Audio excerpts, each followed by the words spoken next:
तो इस वाली वीडियो के अंदर हम लोग देखने वाले हैं मॉन्स्टर एनीमे का पार्ट नंबर 10। एंड भाई मैं सच बोल रहा हूँ, मैं एक पूरी प्रॉपर बड़ी वीडियो बना रहा था जिसके अंदर शुरू से लेकर एंड तक मॉन्स्टर एनीमे पूरी की पूरी कवर हो जाएगी। बट तुम लोगों ने इतने ज्यादा कमेंट्स कर दिए हैं यार, मतलब व्यूज तो कम है बट कमेंट्स बहुत ज्यादा आ रहे हैं, तो मेरे को लगा यार बना देनी चाहिए और फटाफट डाल देता हूँ मैं आगे के एपिसोड। तो चलो फिर वीडियो को स्टार्ट करते हैं बिना बकवास के। बट यही बोलूंगा भाई, तुम मॉन्स्टर वाले जो देख भी रहे हो ना, तुम में से तुम चाहो ना मेरे 2-3 हजार सब्सक्राइबर आराम से बढ़वा सकते हो, बट तुम लोग भी सब्सक्राइब नहीं करते। इससे पिछले वाले पार्ट के अंदर डॉक्टर टेनमा के पास कार्ल मैसेज लेके आया था, वो भी शूबर्ट अंकल का, कि जिस मॉन्स्टर को आप ढूंढ रहे हो क्या हो अगर उसका एक ट्विन हो। एंड शूबर्ट अंकल को नहीं पता कि योहान की बहन ऑलरेडी उसकी ट्विन जो है वो एग्जिस्ट करती है इस दुनिया के अंदर, नीना। बट दूसरी चीज हम लोग को ये बताई गई थी कि योहान की जो माँ है वो अभी भी जिंदा है, क्योंकि उन्होंने बोला था जो मॉन्स्टर की माँ है वो अभी शायद जिंदा हो। तो इस बात के बाद ही डॉक्टर टेनमा बिल्कुल शॉक्ड हो गए थे। एंड पिछला वाला पार्ट मैंने वहीं पे खत्म कर दिया था। अब यहाँ पे एपिसोड की शुरुआत में हम लोग को दिखाया जाता है एक बच्चे के काफी सारे दोस्त होंगे या फिर जो भी हैं, कुछ बच्चे उसको परेशान कर रहे हैं, उसका जूता यार उसको दे नहीं रहे हैं, ये लोग बुली वगैरह कर रहे हैं। बट ऊपर का सीन दिखाया जाता है फर्स्ट फ्लोर का, जहाँ पे मिस्टर ग्रिमर जो है वो इसी चीज को देख भी रहे होते हैं, बट वो किसी चीज की इन्फॉर्मेशन कलेक्ट कर रहे हैं। एक चीज है जो इस स्टोरी के अंदर जो तुम लोग को समझनी चाहिए, मतलब मैंने नहीं समझाई, वो ये है कि जर्मनी के अंदर एक दीवार थी जो कि बताती थी कि ये ईस्ट वाली साइड है और वेस्ट वाली साइड है। उसको ये लोग बोलते थे वॉल ऑफ बर्लिन या जो भी बोल लो। वो एक दीवार थी, बट वॉर हो गई थी, सेकेंड वर्ल्ड वॉर हो गई थी। उसके बाद जो वो दीवार है उसको तोड़ दिया गया और जिसके बाद ईस्ट और वेस्ट दोनों मिल गए आपस। तो इस टाइम पे जो भी फाइट वाइट हुई थी ना वहाँ पे, उसकी वजह से जो भी ईस्ट जर्मनी थी उसके बहुत ही सारे जो भी इन्फॉर्मेशन थी, वहाँ की न्यूज़पेपर, वहाँ की जो भी चीजें वहाँ पे हुई है, वो सब के सबके जो भी डॉक्यूमेंट थे वो सब के सब हो चुके हैं। एंड मैं तुम लोग को इतना भी बता दूं कि जो योहान है वो ईस्ट जर्मनी का ही था। अब ये जो ग्रिमर अंकल है ना, ये बेसिकली यहाँ पे क्या कर रहे हैं, जो भी ईस्ट जर्मनी के अंदर कांड हुए हैं, ऑर्फनेज के अंदर जो भी बच्चों के साथ गलत किया गया, उनके ऊपर एक्सपेरिमेंट किए गए, उसके ऊपर एक रिपोर्ट तैयार कर रहे हैं। तो इसलिए ये अंकल यहाँ पे आए हैं ताकि सारी की सारी इन्फॉर्मेशन को जमा करके ये गवर्नमेंट के खिलाफ में कुछ प्रूफ वगैरह जमा कर सके, क्योंकि जो भी ईस्ट जर्मनी के अंदर ऑर्फनेज कंट्रोल होते थे, जिनके अंदर एक्सपेरिमेंट किए जाते थे बच्चों के ऊपर, वो सब के सब गवर्नमेंट ही कंट्रोल करती थी। तो इसलिए यहाँ पे सबूत ढूंढ रहे हैं। और जो ये दूसरे वाले अंकल तुम देख पा रहे हो, ये इस जगह के मान लो डायरेक्टर वगैरह होंगे, जैसे एक स्कूल का प्रिंसिपल होता है वैसे। तो ये यही बोल रहे हैं कि यार वो सब ना गवर्नमेंट के कांड थे, तो ऐसा लगता नहीं मेरे को कोई रिवील करेगा भी। बट इन अंकल के ऑफिस के अंदर ही एक बंदा काम भी करता है जो कि एक किंडरहाइम का टीचर था, यानी कि उस ऑर्फनेज का। बट यहाँ पे ग्रिमर अंकल ने पूछा उससे इंटरव्यू का, बट उसने क्लियर मना कर दिया। तो इसलिए ग्रिमर अंकल इन अंकल को बता रहे होते कि उसका भी थोड़ा ध्यान रखियो भाई, वो थोड़ा सीन कांड वाला बंदा लग रहा है मेरे को। खैर जो भी इनकी कॉन्वर्सेशन जो थी वो मैंने तुमको शॉर्ट में समझा दी, इतनी ज्यादा इंपॉर्टेंट तो नहीं है। बट मैं तुम लोग को एक चीज बता दूं, ये ग्रिमर अंकल बहुत ज्यादा इंटरेस्टिंग है, देखते जाओ। अब ग्रिमर अंकल यहाँ से जा रहे होते हैं एक बहुत ही बड़ा सा बैग लेके, जिसके अंदर वो बताते हैं कि वो सारी की सारी न्यूज वगैरह जो भी रिपोर्ट वगैरह वो इसी के अंदर जमा करते हैं। एंड वो बताते हैं वो कहाँ जा रहे हैं, वो जा रहे हैं प्रॉग। अब ये प्रॉग का क्या सीन है मैं तुम लोग को समझा दूं, बेसिकली शॉर्ट में समझा रहा हूँ। ये दूसरी कंट्री है चेकोस्लोवाकिया, जो कि जर्मनी के बॉर्डर के साइड में ही है। और योहान की जो मदर, जो शूबर्ट अंकल ने बोला कि जिंदा है, वो भी प्रॉग के अंदर ही है।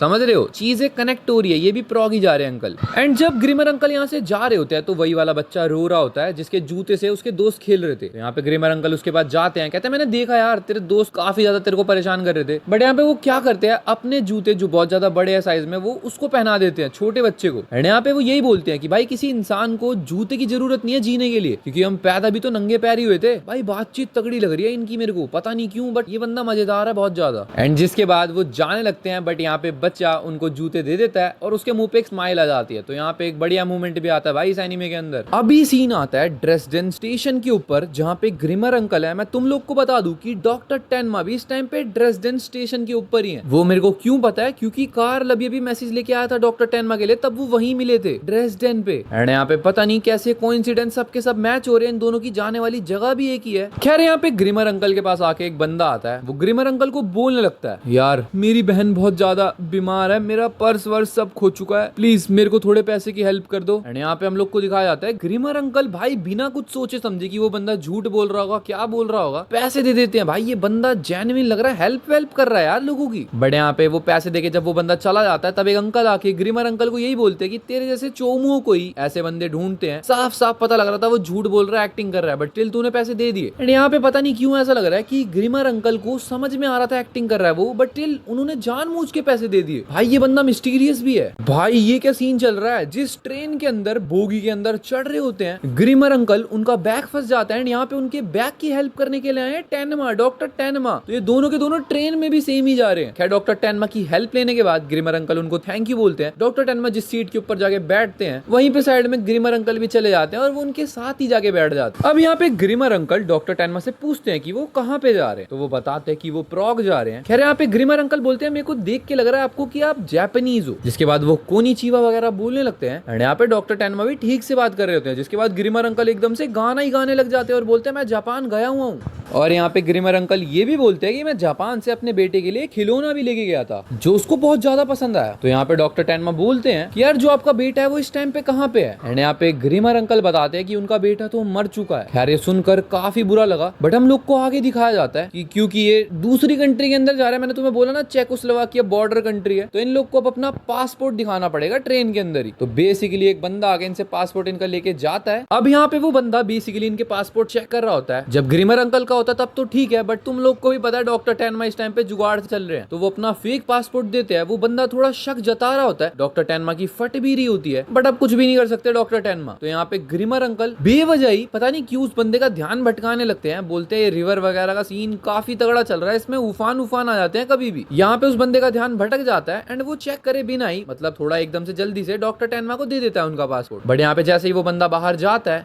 ग्रिमर अंकल बोलते हैं कि तेरा सीक्रेट बाहर आ चुका भाई, समझ जा। वो बोलते हैं तेरा पासपोर्ट नकली है, वो लोग पहचान चुके हैं। एंड यहाँ पे हमें बाहर का सीन दिखाया जाता है जहाँ पे वो बंदा जाके दूसरे ऑफिसर्स को बता रहा है कि शायद से वो डॉक्टर टेनमा ही है। और यहाँ पे सीन आता है ग्रिमर अंकल की साइड पे जो कि क्या बोल रहे हैं, डॉक्टर टेनमा आपको यहाँ से निकलना पड़ेगा। भाई इस बंदे को कैसे पता ये डॉक्टर टेनमा है। यहाँ पे डॉक्टर टेनमा भी सेम क्वेश्चन करते हैं, बट यहाँ पे वो बंदा बोलता है ये बताना भी जरूरी नहीं है कि मेरे को क्या पता है, आपका निकलना यहाँ से ज्यादा जरूरी है। यहाँ पे ग्रिमर अंकल शायद से अब हेल्प करने वाले हैं डॉक्टर टेनमा की। अब यहाँ पे वो पुलिस वाले आ रहे हैं। ग्रिमर अंकल क्या करते हैं, अपना बैग बोगियों के बीच में फंसा देते हैं, मतलब आगे जाने का रास्ता ही नहीं है। और ऐसा लग रहा है डॉक्टर टेनमा आगे को निकल भी चुके हैं। खैर यहाँ पे थोड़ी हेल्प करने के बाद वो बैग को फाइनली हटा लेते हैं पुलिस वाले। एंड यहाँ पे वो ग्रिमर अंकल से ही पूछने लगते हैं कि वो बंदा तेरे साथ बैठा होता है एशियन बंदा, वो कहाँ गया। तो वो बोलते हैं शायद से वो कुछ खाने पीने गया होगा यार, मेरे को क्या पता। बट यहाँ पे जैसे ही वो ऑफिसर अगले वाले सेक्शन के अंदर जाने वाले होते हैं जहाँ पे खाने पीने का सिस्टम है, हम लोग को दिखाया जाता है कि ट्रेन का गेट खुला पड़ा है। इसका मतलब डॉक्टर टेनमा कूद चुके हैं वहां से। भाई ये बंदे फटाफट ट्रेन को रुकवाते हैं। एंड हम लोग को दिखाया जाता है कि डॉक्टर टेनमा तो इस टाइम पे जंगलों से गायब भी हो चुके हैं। बट एक चीज बोलूं, एक खरोच नहीं आई ट्रेन से कूदने के बाद। भाई कुत्ता बन जाता है इतनी तेज ट्रेन में। अब यहाँ पे डॉक्टर टेनमा आगे चलते हैं, हमें दिखाया जाता है कि उनके पीछे ग्रिमर अंकल आ चुके हैं और वो यही बोल रहे हैं कि वो बंदे अब हमारे पीछे नहीं आ रहे, वो दूसरी साइड पे सर्च कर रहे हैं आपके लिए। एंड यस, ग्रिमर अंकल बोलते हैं कि बॉर्डर की साइड पे जाने के लिए आपको मेरी हेल्प लगेगी, तो चलो मैं आपकी हेल्प कर देता हूँ। एंड यहाँ पे ये लोग की अब दोस्ती वगैरह होने वाली है। अब यहाँ पे ये लोग आगे आगे चल रहे होते हैं। अब यहाँ पे ग्रिमर अंकल कुछ भी बोल रहे होते हैं, ये रास्ते काफी ज्यादा मुश्किल है, मैं यहाँ पे मछलियां पकड़ने आता था। क्या पहाड़ों पे मछलियां? बट यहाँ पे हम लोग को दिखाया जाता है कि डॉक्टर टेनमा बोलते हैं ज्यादा हवाबाजी मत दे भाई, मेरे को ये बता तू मेरी हेल्प क्यों कर रहा है। खैर यहाँ पे ग्रिमर अंकल बताते हैं कि यार मैं एक जर्नलिस्ट हूँ, मैं न्यूज़पेपर वगैरह की कंपनी में काम करता हूँ, तो मैंने तेरे बारे में पढ़ा हुआ है यार काफी अच्छे से। एंड यहाँ पे ग्रिमर अंकल बोलते हैं कि उनको नहीं लगता यार डॉक्टर टेनमा को मतलब उन्होंने किसी को मारा वारा होगा, उनको झूठे केस में फंसाया गया। और वो बोलते हैं हमारी कंट्री के अंदर ऐसा होता रहता है यार, नॉर्मल है। बट यहाँ पे वो पूछते हैं डॉक्टर टेनमा से, मैं सही नहीं बोल रहा डॉक्टर टेनमा। एंड डॉक्टर टेनमा यहाँ पे उदास होकर बोलते हैं कि भाई यार मैंने डॉक्टर वॉक्टर का काम छोड़ दिया, प्लीज यार मेरे को डॉक्टर मत बोल। खैर हम लोग को दिखाया जाता है अब ग्रिमर अंकल बोल रहे हैं यार थोड़ी देर खाना वगैरह खाते हैं यार, काफी देर चल रही है। बट यहाँ पे डॉक्टर टेनमा मना कर रहे होते हैं, वो बोलते हैं मैं रुक नहीं सकता। बट ग्रिमर अंकल यही बोलते हैं कि यार अंधेरे में निकलेंगे ना, बॉर्डर पार करेंगे, तो हमारे बेटर चांसेस है कि हम लोग बिना किसी की नजर में आए हम पहुंच जाएंगे उधर। एंड यार डॉक्टर टेनमा को माननी पड़ेगी ये बात, तो ये लोग खाना खा रहे हैं यहाँ पे। बट यहाँ पे ये लोग जब भी खाना खा रहे होते हैं ना, बार बार ग्रिमर अंकल यही बोल रहे हैं कि मैं आप जैसे डॉक्टर्स की बहुत ज्यादा रिस्पेक्ट करता हूँ, क्योंकि हम जो जर्नलिस्ट होते हैं ना वो तो लोगों को न्यूज देते हैं, बट आप तो सीधा उनकी जान ही बचा लेते हो, तो आप लोग का दर्जा काफी ज्यादा ऊपर है। बट यहाँ पे डॉक्टर टेनमा बोल रहे होते हैं कि मैंने एक बंदे को मारा। एंड यार तुम लोग को याद होगा उन्होंने रोबर्टो को गोली मारी थी, तो यही बोल रहे होते हैं मैंने उसको जानबूझ के मारा, मेरा कोई हक नहीं है अपने आप को डॉक्टर बोलने का। एंड यहाँ पे वो बोलते हैं कि भाई मैंने अभी सिर्फ एक बंदे को मारा है, बट एक बंदा और भी है जो काफी ज्यादा खतरनाक है और मेरे को उसको भी मारना है, बस एक बार। अब ये लोग आगे आगे चल रहे होते हैं और हम लोग को बताया जाता है कि ग्रिमर अंकल क्यों बोल रहे थे भाई वो मछली पकड़ने का, क्योंकि साइड में एक नदी बह रही है। ठीक है फिर ठीक है। बट यहाँ पे आगे चलते चलते ये लोग यही बात कर रहे होते हैं कि ग्रिमर अंकल के बेटे के साथ सीन क्या हुआ। बट यहाँ पे ग्रिमर अंकल बोलते हैं अगर आपके जैसा डॉक्टर टेनमा कोई डॉक्टर होता ना तो मेरा बेटा बच जाता, तो मतलब ये डॉक्टर टेनमा को वापस से डॉक्टर बुलवा के रहेंगे। एंड यहाँ बॉर्डर वाली साइड पे ये लोग पहुंच चुके हैं। डॉक्टर टेनमा को उन्होंने बता दे कि उस पार बॉर्डर आ जाएगा, आप क्रॉस कर जाना, और क्योंकि यहाँ पे जाना पड़ेगा, ग्रिमर अंकल यहाँ से जाने वाले हैं क्योंकि वो ट्रेन स्टेशन पे जाके ठीक से जाएंगे ट्रेन से। एंड यस इन लोग की बातचीत यही होती है कि अगर दोबारा मिलेंगे भाई ठीक है, बाय बाय टाटा। एंड यहाँ पे ग्रीमर अंकल जाते जाते डॉक्टर टेनमा को एक बात बोलते हैं, पाप जो है वो सबसे होते हैं, जैसे आपसे हुआ, अब उनको गायब करना कोई भी भाई मतलब पॉसिबल नहीं है कि उनको मिटा दिया जाए, बट जो हो गया उसको भूल जाओ और आगे अच्छी अच्छी चीजें करो। तो यही बोलना चाह रहे हैं डॉक्टर टेनमा को, जो आप डॉक्टर हो उसको मत छोड़ो, लोगों की जान बचाना भी जरूरी है, एक को मार दिया ना तो भाई 100 को बचा लो, बात खत्म हो जाएगी वहाँ पे। अब यहाँ पे ग्रीमर अंकल का सीन दिखाया जाता है जो कि प्रॉग में पहुंच चुके हैं और एक अंकल बैठ के कुछ भाई सुट्टा उट्टा मार के अखबार पढ़ रहे होते हैं। तो यहाँ पे उनके साथ बोलते हैं कि मैं बैठ जाऊँ यहाँ पे। ग्रीमर अंकल को वो अंकल बोलते हैं बैठ जा भाई, मेरे को क्या पूछ रहा है। अभी एकदम से ग्रीमर अंकल जिनके साथ बैठे हैं अंकल के साथ, उनको बोलने लगते हैं मिस्टर पेट्रोव ये नजारा काफी तगड़ा है। भाई एक सेकंड, इसको नाम कैसे पता है सबके। बट यहाँ पे वो बोलते हैं आगे, मिस्टर पेट्रोव आप मेरी हेल्प करोगे, आपकी जो रशियन सिटीजनशिप थी उसको कैंसिल कर दिया गया और अब इस टाइम पे आके आप चेकोस्लोवाकिया में रह रहे हो, प्राग के अंदर। भाई इसको सब कुछ पता है क्या। एंड यहाँ पे वो बोलते हैं मिस्टर पेट्रोव प्लीज मेरे को आपकी हेल्प चाहिए। अच्छा आपका असली नाम तो रायन हार्ट है ना। अबे नकली असली। एंड यहाँ पे हम लोग को दिखाया जाता है कि ये अंकल और कोई नहीं है, जिस ऑर्फनेज के अंदर जहाँ से योहान निकल के आया, जहाँ पे ये सारे एक्सपेरिमेंट होते थे, उस जगह के डायरेक्टर हैं। एंड भाई इस बंदे को सब कुछ पता है तो ये कुछ तो करने वाला है खतरनाक। एंड यस यहाँ पे जो सामने वाले अंकल है उनकी फट चुकी है, ऐसा तो होना ही था यार। अब यहाँ पे वो बुढ़े अंकल भागने लगते हैं जिनके पीछे पीछे ऑब्वियसली ग्रीमर अंकल जा रहे होंगे। एंड यहाँ पे वो बार बार यही पूछ रहे हैं कि आप यार मेरे को बता क्यों नहीं देते हो, जो भी आपने किया,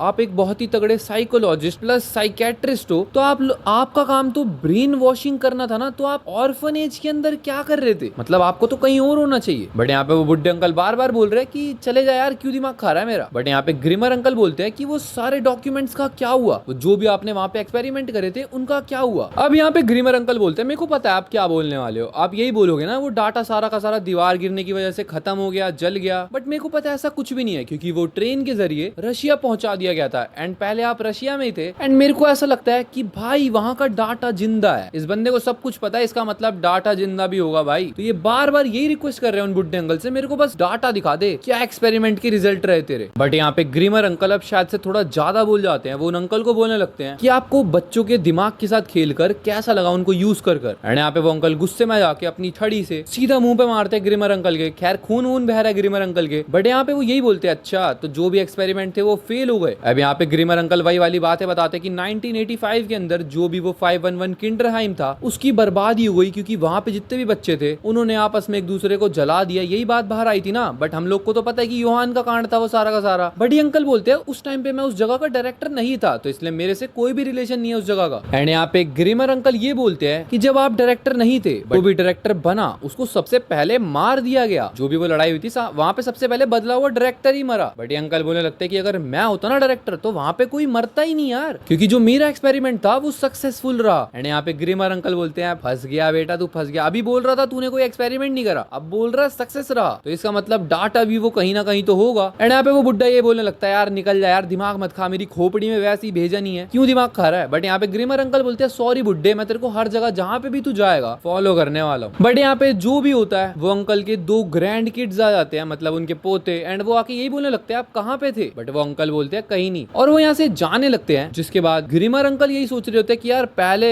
जब अपनी जवानी में था तब तो बच्चों की इनने जिंदगी खराब कर दी, अब बुढ़ापे में यहाँ पे अपने पोतों के साथ ढंग से रह रहा है, क्या घटिया इंसान है यार ये। अब यहाँ पे ग्रीमर अंकल के घर पे भाई कोई तो आता है एकदम से, रात के टाइम पे वो सो रहे होते हैं, और जैसे ही वो गेट खोल के देखते हैं तो यहाँ पे उनको बताया जाता है कि वही मिस्टर पेट्रोव अंकल ने उनके लिए कुछ भेजा है। एंड यहाँ पे वो अपना गेट बंद करते हैं, बोलते हैं मैं 2 मिनट में आ रहा हूँ। एंड भाई जो सामने वाले बंदे आए हैं वो सीधा गेट पे लात मारते हैं। बट जैसे ही वो रूम के अंदर एंटर करते हैं हम लोग को दिखाया जाता है कि भाई ये अंकल तो गायब हो चुके हैं यहाँ से, तो मतलब ये समझ चुके थे कि मिस्टर पेट्रोव ने इनको मरवाने के लिए या कुछ ना कुछ तो चाल चला है, क्योंकि वो डाटा के पीछे भाग रहे थे। तुम समझ पा रहे हो, योहान का ही काम हो सकता है भाई ये भी। अब यहाँ पे ग्रीमर अंकल यहाँ पे पहुंच जाते हैं जहाँ पे मिस्टर पेट्रोव के ग्रैंडसन खेल रहे होते हैं, एंड मिस्टर पेट्रोव भी इस सीनरी को देख रहे होते हैं। ग्रीमर अंकल आके मिस्टर पेट्रोव के साथ में बैठते और बोलते हैं आंसू आंसू तो भाई बच गया मैं, तेरी कारस्तानी तो नहीं थी वो। बट हाँ यहाँ पे वो ज्यादा कुछ नहीं बोलते हैं। यहाँ पे हम लोग को दिखाया जाता है वो सुबह से लेकर रात तक फॉलो करते रहते हैं कि मिस्टर पेट्रोव क्या कर रहे हैं। ग्रीमर अंकल बिल्कुल अच्छे से फॉलो कर रहे हैं उस चीज को, जैसे कि सुबह वो घर से कहाँ से निकले, उनका रूम में कितना स्पेस है, एंड वो पूरे दिन कैफे में बैठे रहते हैं, अपने बच्चों को देखते रहते हैं, ग्रैंड चिल्ड्रंस को। तो भाई सीनरी ये है कि ये बहुत ही बढ़िया लाइफस्टाइल जी रहे हैं, तो पैसा कहाँ से आ रहा है बुढ़ापे में। तो बोले बुड्ढे तूने कहीं कागजात बेच तो नहीं दिए वही डॉक्यूमेंट वाले जो तेरा फेल्ड एक्सपेरिमेंट था उसके। बट यहाँ पे वो अंकल बोल रहे हैं अबे क्यों दिमाग खा रहा है भाई मेरे, चला जा मत खा भेजा यार। यार। अब यहाँ पे मिस्टर पेट्रो अपने ग्रैंडसन्स के साथ कहीं कैफे के अंदर उनको चॉकलेट वगैरह खिलाने के लिए आए हैं एंड यहाँ पे भी मिस्टर ग्रीमर उनको फॉलो कर रहे हैं। वो यही बोल रहे हैं भाई पहले ये बंदा मूवी दिखाने लेके गया और अब चॉकलेट वॉकलेट खिला रहा है। बट यहाँ पे ग्रीमर अंकल एक चीज को नोटिस करते हैं, जो पहले दो बच्चे आए थे वो अलग थे, फिर जो फुटबॉल खेल रहे थे दो बच्चे वो अलग है, एंड यहाँ पे जो दो बच्चे इस टाइम पे बैठे हैं ये अलग है। तो उनका माइंड ऐसे सोच रहा कहीं ऐसा तो नहीं है कि यहाँ पे भी एक्सपेरिमेंट करना चाह रहा बच्चों के ऊपर। And bro this is illegal भाई, क्या चल रहा है ये। एंड जैसे उनको ये चीज हिट करती है वो भागते हुए जाते हैं उसी जगह पे जहाँ पे मिस्टर पेट्रो इस टाइम पे रह रहे हैं। एंड क्या देखते हैं हम लोग का गेट जैसे वो नॉक करते हैं एक बच्चा गेट को खोलता है एंड यहाँ पे वो बच्चा काफी तेज की घूर रहा होता है। तो यहाँ पे ग्रीमर अंकल बोलते हैं मिस्टर पेट्रोव कहाँ पे बेटा, एंड यहाँ पे वो बच्चा गेट खोल देता है। हम लोग को दिखाया जाता है तीन बच्चे सामने और हैं एंड वो साइड वाले गेट की साइड पे जाते हैं। जैसे वो उसको खोलने का ट्राई करते हैं एक बच्चा उसमें से निकलता है एंड वो अंदर पहुंचते हैं तो क्या देखते हैं भाई 15 बच्चों के करीब अंदर बैठे पड़े हैं। तो यहाँ पे जो भी वो एक्सपेरिमेंट है इस टाइम पे ग्रीमर अंकल के हिसाब से वही चल रहा है। यहाँ पे अभी हमको भी नहीं पता यहाँ पे क्या चल रहा है, ये बस प्रेडिक्शन है मिस्टर ग्रीमर अंकल का। एंड यहाँ पे ग्रीमर अंकल इस चीज को रियलाइज करते ही टूट जाते हैं कि यहाँ पे वही एक्सपेरिमेंट दोबारा से करे जा रहे हैं। इतने में ही बाहर से वो बुढ़े अंकल आ जाते हैं। वो बोलते हैं ये बच्चे वो हैं जिनको पैदा करके बस छोड़ दिया जाता है, इनका कोई ध्यान नहीं रखा जाता। एंड बर्लिन की वॉल गिरने के बाद जब ये वेस्ट और ईस्ट जर्मनी आपस में मिले तो ये बच्चों को कोई रखने वाला नहीं था, तो इसलिए इन्होंने पालना स्टार्ट कर दिया। बट यहाँ पे ग्रीमर अंकल बोलते हैं तो इसका मतलब तू 511 किंडरहाइम में जो हुआ उसको दोबारा से इन बच्चों के ऊपर करना चाह रहा है, कितनी गलत बात है भाई ये। बट यहाँ पे वो बुढ़े अंकल बोलते हैं मेरे को उस एक्सपेरिमेंट को करने की कोई भी जरूरत नहीं है क्योंकि एक्सपेरिमेंट एक सक्सेस था भाई, तू क्यों समझ नहीं पा रहा इस चीज को यार। अब यहाँ पे बुढ़े अंकल बोलने लगते हैं कि भाई देख मेरी बात को सुन, वो जो एक्सपेरिमेंट था वो एक एजुकेशन थी। यहाँ पे ग्रीमर अंकल गुस्से में वो बोल रहे हैं सालों बच्चों को टॉर्चर कर रहे हो, वो एजुकेशन थी। बट यहाँ पे वो बुढ़े अंकल बोलते हैं एजुकेशन के अंदर क्या होता है, एक बच्चे को तुम लोग यही बनाते हो ना कि वो सोसाइटी के अंदर काम कर सके। बट यहाँ पे ग्रीमर अंकल बोलते हैं सालों जूते मार रहे थे तुम लोग, उन लोगों को इतना गंदे तरीके से ट्रीट कर रहे थे, उसको तुम बोल रहे हो एजुकेशन, कितनी डरावनी चीजें कर रहे थे तुम लोग वहाँ पे। बट यहाँ पे ग्रीमर अंकल गुस्से में जाके बोलते हैं कि भाई वो तेरी जो सड़ी हुई एजुकेशन थी ना, वो जो बच्चे आपस में मर गए उनका क्या। बट यहाँ पे वो बुढ़े अंकल यही बोलते हैं कि मैंने तेरे को बोला तो 1000 बार, जब मैं डायरेक्टर नहीं था उस पोजीशन पे, जब वो सब हुआ था, उस जो भी वो इवेंट हुआ था उसको किसी आउटसाइड एलिमेंट ने, मतलब कोई बाहर का बंदा आया था उसने कंट्रोल में ले लिया था भाई, हमारे कंट्रोल में नहीं था वो, और मैं डायरेक्टर से हट चुका था। तो यहाँ पे ग्रीमर अंकल बोलते हैं कौन से बाहर के बंदे ने कंट्रोल में ले लिया था भाई, तू क्या बोलना चाहता है। एंड यहाँ पे वो बुढ़े अंकल बोलते हैं डार्कनेस और नफरत ने उसको अपने कंट्रोल में ले लिया था, यानी कि एक ऐसा सिर्फ बच्चा आया जिसने पूरे के पूरे प्रोग्राम को कंट्रोल में ले लिया। एंड वी ऑल नो वो बच्चा यूहान ही था। बट यहाँ पे ग्रीमर अंकल बोलते हैं कि भाई एक बच्चे ने सब कुछ कर दिया, बट वहां पे सिर्फ एक ही चीज सिखाई जाती थी कि तुम लोग आपस में एक दूसरे से प्यार नहीं कर सकते। एंड ग्रीमर अंकल की इस बात को सुनने के बाद वो बुढ़े अंकल बोलते हैं कि तू नहीं समझ पाएगा लौंडे, तू निकल। एंड यहाँ पे वो गेट खोल के उनको भगाने लगते हैं। बट यहाँ पे ग्रीमर अंकल बोलते हैं बेटा तू मेरे को भगा तो रहा है, बट चेकोस्लोवाकिया के अंदर बुड्ढे याद रखियो एक लॉ है, और यहाँ पे जब तक ऑर्फनेज रजिस्टर्ड नहीं होता तू यहाँ पे बच्चों को रख नहीं सकता इतने सारे अपने पास, तो ये बात ध्यान रखियो, एक पुलिस की कंप्लेन और ये सारे बच्चे तेरे कंट्रोल से गायब। तो यहाँ पे वो बुड्ढा बोलता है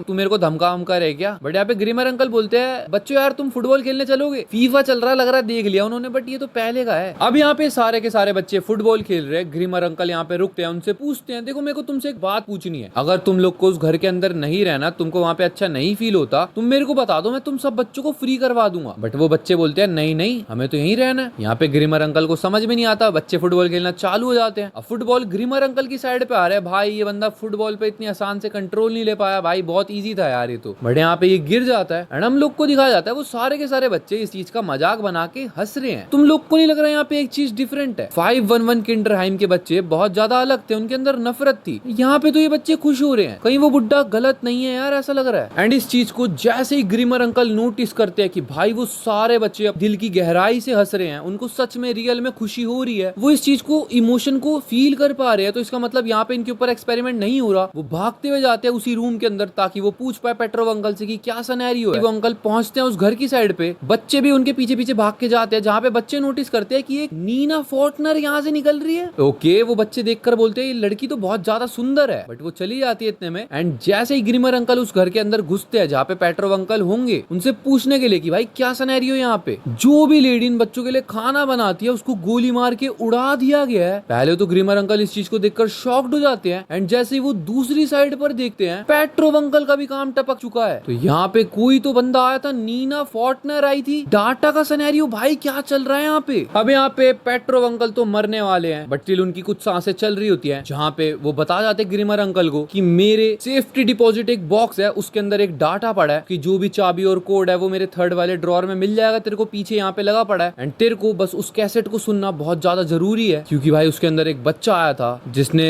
511 किंडरहाइम में जो भी हो रहा था उसके ऊपर अपना कंट्रोल ले लिया। एंड फॉर रियल वो बच्चा एक मॉन्स्टर से कम नहीं था। बट यहाँ पे पेट्रो अंकल मरने वाले होते हैं, वो अपनी सांसें ले रहे होते हैं आखिरी, और वो यही बोलते हैं। तो भाई तेरे को क्या फील हुआ? क्या इन बच्चों के अंदर इमोशंस की कोई कमी थी? पता मुझे। बट यहाँ पे ग्रिमर अंकल बोलते हैं नहीं भाई मैंने ऐसा कुछ भी फील नहीं करा यार। बट यहाँ बुड्ढे अंकल बोलते ग्रिमर तेरे को एक बात बताता हूँ, जो भी ये हेट्रेड होती है या फिर नफरत, इसको कैसे मिटाया जा सकता है? सिर्फ प्यार के जरिए। एंड यहाँ पे वो अंकल बोलते हैं बिल्कुल सही बात है, बट ये भी एक एक्सपेरिमेंट है जिसके बाद वो अपनी आखिरी सांसें लेते हुए मर जाते हैं। एंड ब्रो, जिसके पास डाटा, जिसका लिंक योहान से है, उसका टपकना तय समझा करो।